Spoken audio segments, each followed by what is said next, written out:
Hello and welcome to Lee on the Lectionary. Today we're looking at the 6th Sunday of Easter in Year C, and those readings for that week are Ezekiel 37 verses 1 to 14, Acts chapter 16 verses 9 to 15, and John 5 verses 1 to 9. In our readings this week, we see the power of God's Word to bring new life, even in the midst of hopeless situations.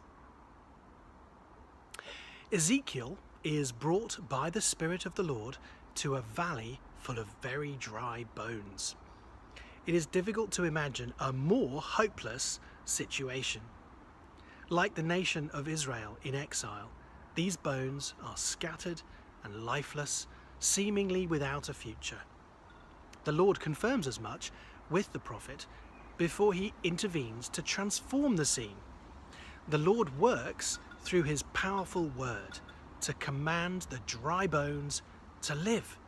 And not just to live, but to know that I am the Lord, he says. The bones obey the word. Though they were completely dried up, they are changed into a vast living army.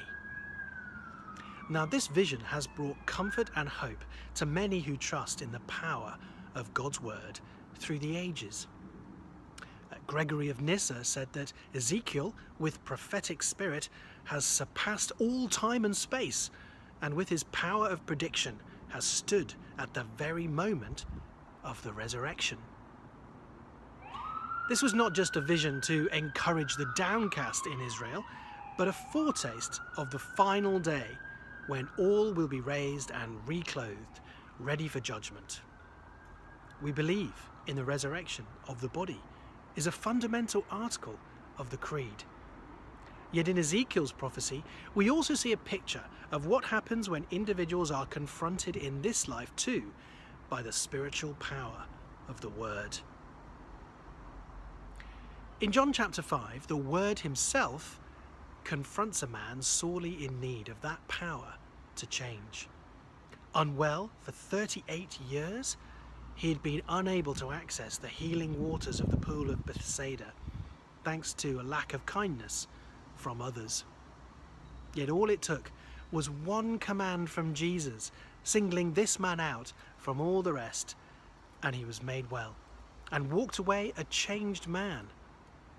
Of all the lame, blind, and withered people sitting by the waters that day, it was the one who heard and obeyed the voice of God who was healed.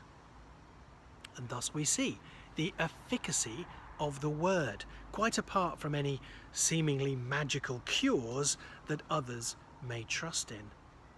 Even baptism, which many ancient commentators saw prefigured in the pool of Bethsaida, has no power of its own, but only that which comes from the word that it makes visible. As our Article 26 says, the sacraments are only effectual because of Christ's institution and promise.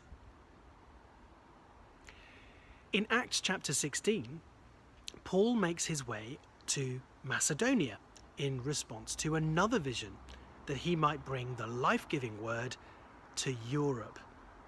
He and his party, note the we from verse 10 onwards, there's a party of them. They would normally have gone first to the synagogue to bring the good news first to the Jews. But it seems there may not have been a synagogue there, so he sought out any God-fearing persons that they could find at a place of prayer outside the city gate at Philippi.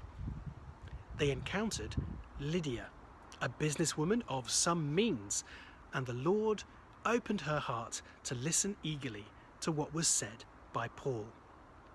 The word brought life, and she and her household were baptized, the first Christian converts in Europe.